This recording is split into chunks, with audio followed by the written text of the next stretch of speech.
नमस्कार. आज आपण आंबट तिखट गोड असं आवळ्याचं लोणचं बनवणार आहोत. अतिशय चविष्ट हे लोणचं तयार होतं. बनवायला सोपं आणि खायला तितकंच अतिशय चविष्ट हे आवळ्याचं लोणचं तयार होतं. नक्कीच एकदा अशा पद्धतीने हे आवळ्याचं लोणचं बनवून बघा. इथे आपण आवळे पाव किलो घेतलेले आहेत, म्हणजे 250 ग्रॅम. तर इथे आपण आवळे 2 ते 3 पाण्याने स्वच्छ धुवून झाल्यानंतर 15 मिनिटासाठी आवळे वाफवून घेणार आहोत. 15 मिनिटं झालेली आहेत. आवळे छान वाफवून झालेले आहेत. पाहू शकता रंग बदललेला आहे. 15 ते 20 मिनिटं आवळे छान वाफवले म्हणजे त्याच्या पाकळ्या आहेत त्या वेगळ्या होतात.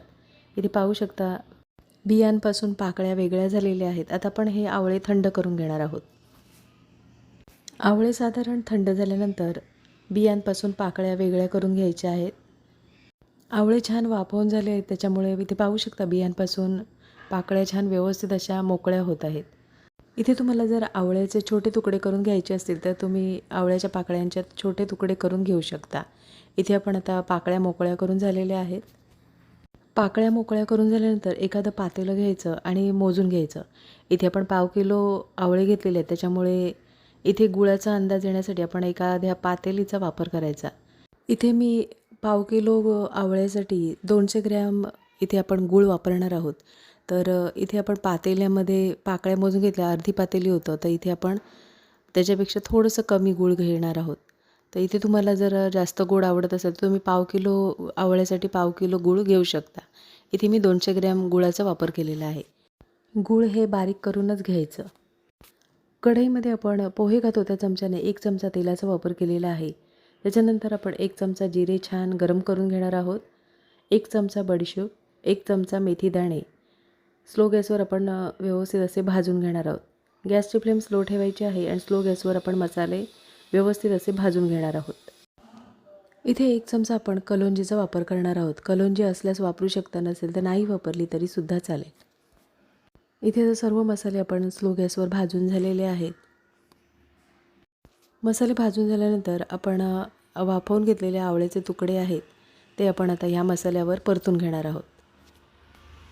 1 मिनिटभर आपण आवळे मसाल्यावर व्यवस्थित असे परतून घेणार आहोत. तर इथे आता आवळ्याचे तुकडे आपण मसाल्यावर परतून झालेले आहेत. इथे आता पावडर मसाल्यांचा वापर करायचा आहे. 1 चमचा लाल तिखट मिरची पावडरचा वापर करणार आहोत.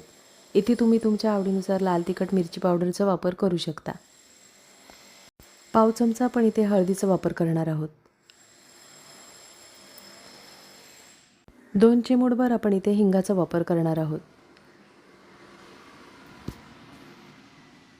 चवीनुसार मीठ. इथे तुमच्याकडे जर काळं मीठ असेल तर तुम्ही काळ्या मिठाचा सुद्धा वापर करू शकता. माझ्याकडे काळं मीठ नव्हतं म्हणून मी काळ्या मिठाचा वापर न करता साध्या मिठाचा वापर केलेला आहे. इथे आपण आता सर्व मसाले व्यवस्थित असे मिक्स करून घेणार आहोत. गॅसची फ्लेम स्लो ठेवूनच आपल्याला मसाले व्यवस्थित असे परतून घ्यायचे आहेत. आवळ्याचे तुकडे आता मसाल्यावर परतून झालेले आहेत. इथे आपण आता बारीक करून घेतलेल्या गुळाचा वापर करणार आहोत. लक्षात ठेवा आपण इथे पाव किलो आवळे घेतलेले आहेत. पाव किलो आवळ्यासाठी इथे आपण 200 ग्रॅम बारीक करून घेतलेला गुळाचा वापर केलेला आहे. इथे तुम्हाला जर पाव किलो गुळासाठी पाव किलो गुळाचा वापर करायचा असेल तर तुम्ही पाव किलो गुळाचा वापर करू शकता. इथे आता गॅसची फ्लेम एकदम स्लो ठेवायची आहे आणि स्लो गॅसवरच गूळ वितळेपर्यंत आपल्याला आवळ्याचे तुकडे आहेत ते गुळामध्ये व्यवस्थित असे परतून घ्यायचे आहेत. इथे बिलकुल पाण्याचा वापर न करता हे लोणचं बनवून घ्यायचं आहे. गुळाचा पाक होईपर्यंत इथे आपल्याला गूळ आणि आवळ्याचे तुकडे आहेत ते परतून घ्यायचे आहेत. इथे गॅसची फ्लेम बिलकुल मोठी करू नका. कढई साधारण गरम होत आल्यानंतर इथे पाहू शकता साधारण गूळ विरघळत आलेला आहे. तर इथे आपण सतत आवळ्याचे तुकडे आणि गुळाचं पाक होईपर्यंत आपल्याला छान ढवळून घ्यायचं आहे. तर इथे पाहू शकता गूळ पूर्णपणे विरघळलेला आहे आणि साधारण पाक होत आलेला आहे. गूळ पूर्णपणे विरघळलेला आहे. आता गुळामध्येच आपल्याला आवळ्याचे तुकडे आहेत ते छान शिजवून घ्यायचे आहेत. तर इथे आपण झाकण ठेवून गॅसची फ्लेम स्लो ठेवून 5 मिनिटासाठी वाफ देणार आहोत. पाकामध्ये आवळ्याचे तुकडे आहेत ते छान मुरले जातात. तर इथे आपण गॅसची फ्लेम स्लो ठेवून 5 मिनिटासाठी वाफ येऊ दिली आहे. 5 मिनिटानंतर झाकण काढून इथे पाहू शकता छान आवळ्यामध्ये जो गुळाचा पाक आहे तो मुरलेला आहे. तर इथे आता साधारण आपण घट्ट पाक तयार करून घेणार आहोत. साधारण थोडंसं पातळ पाक आहे, त्याच्यामुळे इथे आपण 5 ते 6 मिनिटासाठी गॅसची फ्लेम स्लो ठेवून इथे आपण गुळाचं पाक तयार करून घेणार आहोत. इथे साधारण पाक थोडंसं घट्ट होत आल्यानंतर गॅस बंद करायचा आहे. तर इथे पाहू शकता साधारण पाक थोडा घट्ट होत आलेला आहे. इथे आपण आता गॅस बंद करायचा आहे. लक्षात ठेवा, पाक साधारण घट्ट होत आल्यानंतर गॅस बंद करायचा आहे.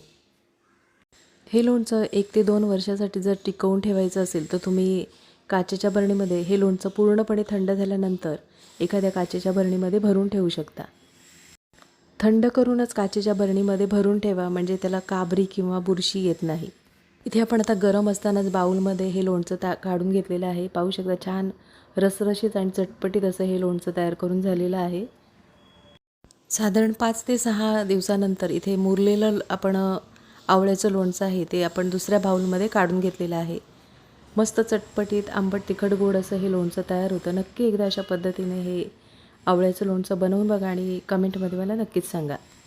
आजची रेसिपी आवडली असेल आणि चॅनलवर नवीन असला तर चॅनलला सबस्क्राईब करा आणि व्हिडिओ आवडला असेल तर लाईक शेअर करा. पुन्हा भेटू अशाच नवीन रेसिपीमध्ये.